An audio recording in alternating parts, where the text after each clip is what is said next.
ओम शांताकारं भुजगशयनं पद्मनाभं सुरेशं विश्वाधारं गगनसदृशं मेघवर्णशुभांगं लक्ष्मीकान्तं कमलनयनं योगिभिर्ध्यानगम्यं वन्दे विश्वम्भवभयहरं सर्वलोकैकनाथम्। ओम भवानी त्वं महालक्ष्मी सर्वकामप्रदायिनी सुपूजिता प्रसन्नार्षान् महालक्ष्मी नमोस्तुते। श्री ध्रुवरदेन श्रीहरि के अवतार की कथा। स्वयंभू मनु के पुत्र उत्तानपाद थे, जिनकी दो रानियां थीं, एक सुनीति दूसरी सुरुचि। छोटी रानी सुरुचि पर राजा का बड़ा प्रेम था। उससे उत्तम नामक पुत्र हुआ और सुनीति से ध्रुव जी हुए। राजा प्रायः सुरुचि के महल में ही रहते थे। एक दिन राजा उत्तानपाद सुरुचि के पुत्र उत्तम को गोद में बिठाकर प्यार कर रहे थे। उसी समय ध्रुव जी बालकों के साथ खेलते खेलते वहाँ पहुँच गए और पिता की गोद में बैठना चाहे, परंतु सुरुचि के भय से राजा ने इनकी ओर देखा भी नहीं। ये बालक थे, इससे सिंहासन पर स्वयं चढ़ सकते नहीं थे, अतः इन्होंने कई बार पिता को पुकारा, परंतु राजा ने ध्यान ही नहीं दिया। तब सुरुचि राजा के समीप ही बड़े अभिमान पूर्वक बोली, वत्स, तू राजा की गोद में सिंहासन पर बैठने की इच्छा करता है, तू उसके योग्य ही नहीं है। तू यह इच्छा न कर, क्योंकि तू हमारे गर्भ से नहीं उत्पन्न हुआ। तू राज सिंहासन का अधिकारी तभी होगा जब हमारे गर्भ से जन्म लेगा। तू बालक है, नहीं जानता है कि तू अन्य स्त्री का पुत्र है। जा पहले तप के द्वारा भगवान को संतुष्ट कर उनसे वर मांग कि मेरा जन्म सुरुचि से हो, तब हमारा पुत्र होकर राजा के आसन का अधिकारी हो सकता है। अभी तेरा या तेरी माँ का इतना पुण्य नहीं है और अपनी माता के विषय में ऐसे निरादर भरे और हृदय में बिंधने वाले विषैले वचन सुन ध्रुव जी स्तब्ध से रह गए और लंबी लंबी श्वासें भरने लगे। राजा यह सब देखते सुनते रहे, परंतु कुछ न बोले। बालक ध्रुव चीख मार कर रोते, ऊर्ध्व श्वास लेते, ओंठ फड़फड़ाते हुए अपनी माँ के पास आए। माँ ने यह दशा देख तुरंत गोद में उठा लिया। संग के बालकों ने सारा वृत्तांत कह सुनाया। तब वह बोली, वत्स, तू किसी के अमंगल की इच्छा न कर। कोई दुख दे तो उसे सह लेना चाहिए। सुरुचि के वचन बहुत उत्तम और सत्य हैं। वस्तुतः हम दुर्भगा हतभाग्या ही हैं। ध्रुव ने पूछा, माँ, मैं और उत्तम दोनों समान रूप से राजकुमार हैं, तब उत्तम क्यों उत्तम है और मैं क्यों अधम हूँ? राज सिंहासन क्यों उत्तम के योग्य है और क्यों मेरे योग्य नहीं है?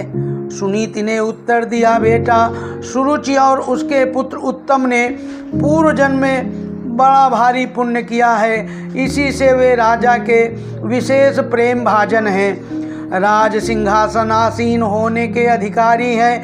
पुण्य से ही राज सिंहासन मिलता है। यदि तुझे भी राज सिंहासन पर बैठने की इच्छा है तो विमाता ने जो यथार्थ बात कही है उसी का द्वेष भाव छोड़कर पालन कर और श्री अधोक्षज भगवान के चरण कमलों की आराधना कर।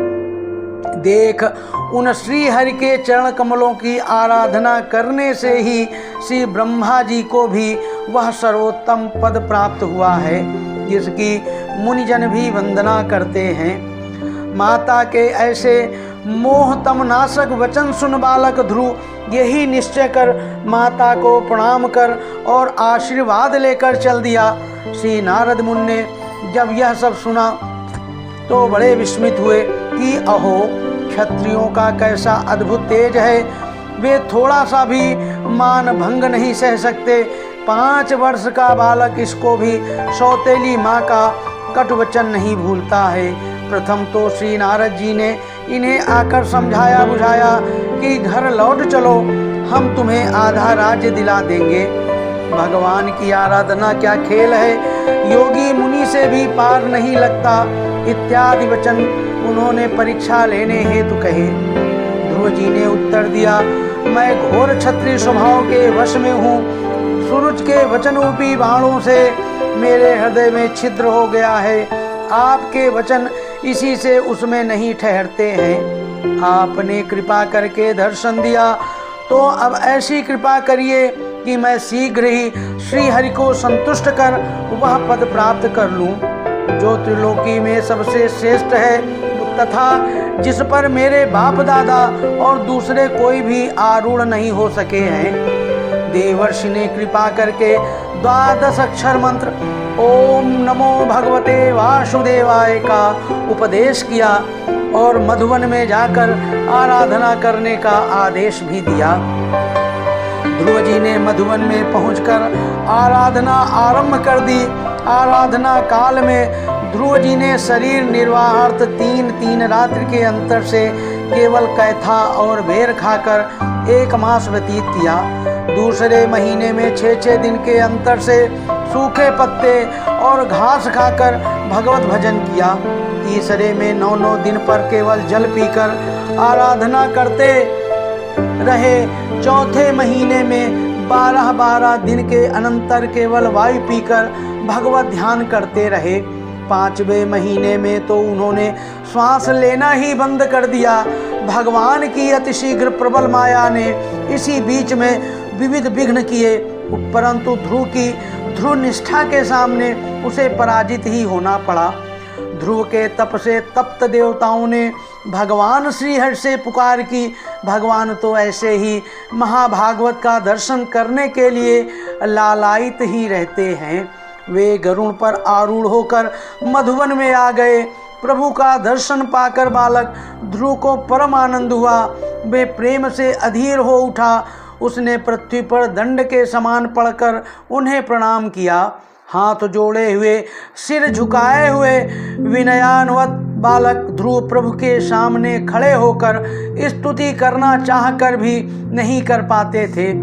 सर्वंतर्यामी श्रीहरि ने कृपा करके अपने वेदमय शंख को उनके कपोल से छुआ दिया। ध्रुव को तत्काल दिव्यवाणी प्राप्त हो गई और वे भगवान की स्तुति करने लगे। इस प्रकार भगवान ने ध्रुव जी को वर देने के लिए श्री हरि अवतार लिया। बोलो विष्णु भगवान की जय, बोलो लक्ष्मी मैया की जय।